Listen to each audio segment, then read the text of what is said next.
नमस्कार। आज फिर से एगो कहानी लेकर रसवन के सामने हम हाजिर बानी। अगर हमार कहानी अच्छा लगी तो हमारे चैनल के जरूर सब लाइक करी, सब्सक्राइब करी। धन्यवाद। आई सब कहानी सुनी।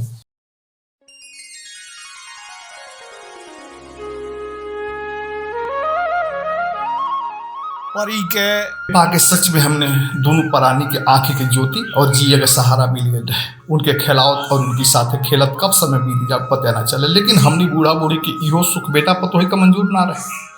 दोनों बेटा लोग सुनते धमक आए और लागा लोग अनाप शनाप बोले, ये कौन है, किस जात की है, जिसके घर खानदान का ठिकाना नहीं, उसे घर में रखना ठीक नहीं, इसे अनाथ आश्रम भेजवा दीजिए। सुनत सुनत कान पाक गए तब बिहार ने बोला, नहीं बाबू बड़कू, तू तो अपन परिवार पहले ही लगे चली गई ला, लेकिन वो बेरा छोटकू के परिवार हमने के लगे रहे तो तोहार गई ना बुझे। लेकिन छोटकू के परिवार गईला के बाद घर एकदम अनहार हो गई।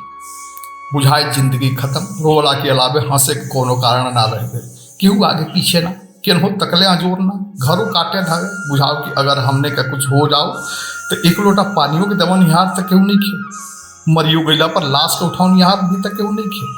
घर इतना सुनने लागे कि बुझाव कि में आदमी नहीं खे। 2 बरिस ले आँखी के आंसू ना सूखा। वही रोले तहरी माई की आँखी की ज्योति कम हो गई। चश्मा लेवे पड़ा। माई बाप के दर्द तहल उनका का बुझाई। तोहल उगन तो अपनी सुख अपनी परिवार में रम गईला। इहो ना बुझला कि बुढ़ापा लइकने के सहारे कटेला। अब परी मिलली तो जिंदगी का तनी सकून मिलल बा। उनके खिलावत और उनकी साथे खेलत जिंदगी कटे रहल बा। तो तोहल लोगन का इहो सुख मंजूर नहीं खे तो का करी। अब जान दे दी, सुन ल लोगन। परी कहीं ना जाई है, इहाँ रही हमनी के ज्योति बन के, हमनी दोनों बूढ़ा बूढ़ी के सहारा बन के। हमार घर द्वार रुपया पैसा खेत बाड़ी धन दौलत सब तो लोगन के हैं, लेकिन हम माने हमार देह तो लोगन के ना है। तो आज दोनों जने सुन ल कि हम परी के हैं और परी हमार है। उनके का करे के बा, कौनेगा करे के बा, कौनेगा पार घाट लगाओ के बा, हम सोच ले बानी। तो लोगन की सहारा के हमरा कौन जरूरत नहीं है। हमार बात वो लोग का बाउर लाग गई और वही दिन दोनों जने के डोरा डंडा कसा गए चल गए लोग। वही साल हम रिटायर हो गई और ये अपन डोरा डंडा लिहले गाँव चली आई। परी बड़ी होनहार रही। 5 बरिस के होत महतारी के काम के तनी हाथों बटावे लगली। 10 बरिस के होत तो घर के सगरू काम धंधा संभाल ले ली। महतारी के उगल फूलों ना लोढ़े देश। घर बर्तन रिन्हल पकावल कपड़ा लत्ता धोवल सब करे लगली। स्कूल में जाके पढ़ी आवस। पढ़े में इतना तेज रहली कि एक बेर जौन सुन जास तो एकदम याद हो जाओ। एक बेर जौन पढ़ लेस तो याद हो जाओ। 82% नंबर से 10 पास कैली। 81% नंबर से इंटर पास कैली। उनके पढ़ाई देख के बुझाओ कि उन्हों में IAS डॉक्टर व इंजीनियर बने के खमाता बा। लेकिन हमरी लगे अब बुढ़ापा में उनके बनाओ के व्यवत नहीं है। 22,000 की पेंशन में खियाई कि उनके बनाई। लेकिन मन में ये रहे कि उन्हों के ना ही कुछ तो मास्टर जरूर बना दे।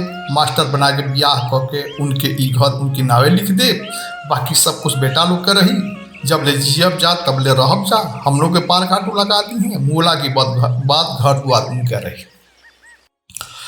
उनके रूप गुण और पढ़ाई देख के कितने लोग तैयार रहे कि परी के ब्याह हम अपनी बेटा से कॉले। लेकिन हम कहें कि अब परी की उम्मीद क्या का, जब ब्याह करे के हुई तब देखा जाए। लेकिन परी बड़ी संवेदनशील रही। कोनो बात के बड़ी जल्दी दिमाग पर ले लेस और ऊ उनका भूलेबे न करे। बस एगो महतारी के बात के उनका अंगेज रहे, बाकी केहू के ना। ऊ कुछ बोलस मारस भाग गरियावस कोनो बात ना। लेकिन हम तनी जोरों से बोल दी तो उनका एक बड़ी दुख हो जाओ। एक बेर हम महिला धोती पहन के चली गई। सानी खान अनी तो उनके बोला के कही देने कि आज तहरिए चलते हमारी बेइज्जती हो गई। कई लोग कहला कि प्रिंसिपल साहब महिला धोती पहन के आ गई बनी। सुनते वो रोए लगी, हमरी चलते रहा और बेइज्जती हो गई बाबूजी। अब हम रोज राउर कपड़ा धो दे। कितनों कहे कि हम झूठे कहनिया, लेकिन उनका तनको तिहाना कई दिन ले देखते रोए लागस। इंटर के बाद BSc खातिर उनके शहर में नाम लिखाई। 9 किलोमीटर दूर पढ़े खातिर उनका 9 किलोमीटर जाए के पड़े। लेकिन तब वो साइकिल से चल जा। पढ़े में भी ठीक रही। ऐसे स्कूलों में उनके मोल मर्जा ठीक रहे। BSc प्रीवियस बढ़िया अंक से पास कैली। अब उनके सेकेंड ईयर रहे।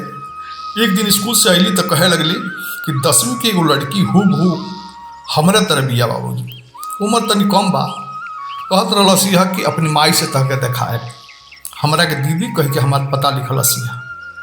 कई के हंसे लगी। हम उनके समझा देने की छोड़ा, आदमी की तरह आदमी होला तो अपनी पढ़ाई पर ध्यान दा। ओकरे बाद बात आयल गल हो गई। लेकिन 2-3 दिन बाद एगो औरत ने कहा पहले हमार पता पूछत आई। ओकरी साथे एगो लगभग 15-16 साल के लड़कियों रहे। आवते वो लड़की परी के देखते भर अखबारी धो लेलस। अम्मी दीदी हमरे तरह बाड़ी नु कहत वो लड़की परी से लिपट के चहत उठल। लेकिन परी के देखते वो औरत के आंख सितर गई।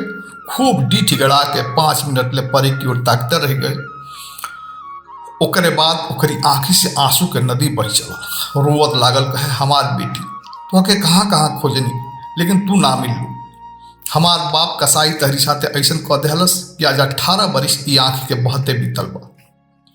परी का वो औरत के रोवत देखले कटले देही में खून ना भाग के भीतर घर में ढुक गईली। हमू ओके देख के अवाक हो गईनी। ई कैसन औरत था मने मन पूछत ओकरी ओर तकनी। हमरी तकला पर उतनी शर्माइल लेकिन तबो रोवत गलगल गलगल अपन बात बोलते रहे। ओके रोवल देख के हमरो तन दे आइल लेकिन बिना कुछ बोलले ओके देखे लगनी। कहे से कि हमरो वो हकीकत तो पते रहे कि परी पावल बेटी है। तनी देर बाद जब वो तनी शांत भइल तो कहनी परी हमार बेटी है। यही ना तू केहू के कही देबो कि वो तोहार बेटी है। ना बाबा ये हमार बेटी रूबी ना है। इनके देखते हमारे छाती के दूध उमड़ी आइल। महतारी के वो ममता जौन खाली अपने औलाद के देख के उमड़ल उमड़ी आइल। महतारी के दूध झूठ ना बोली बाबा ये हमार रूबीना है। हमार बेटी यहाँ सुखी बिया ये बात के हमरा खुशी बा। हम इनके इतना सुख आराम ना दे पाते। हम तो वो औरत के बात सुन के अजीब फिटकाल में पड़ल रहनी। का कहीं का ना कहीं मने मन सोचत अधीर हो गई। बोरा बिछा के ओकर बैठोनी। दोनों मर्द मेहरारू हमनी का बैठ नहीं जा। वो मेहरारू की जाने खातिर गाँव के 2-4 आदमी जुट गए। तब वो मियाइन कहे लागल हमार नाम अफसाना है। निकाह के पहली हमारी मामू के लड़का हमारे साथ गलत काम कर दिले और हमारा गर्व रह गया। जब हमारी गर्व के भेद खुलल तो हमार अब्बू उनका घरे उनका पर निकाह के दबाव बनौले। लेकिन मामू निकाह करे से एकदम इनकार कर दिले।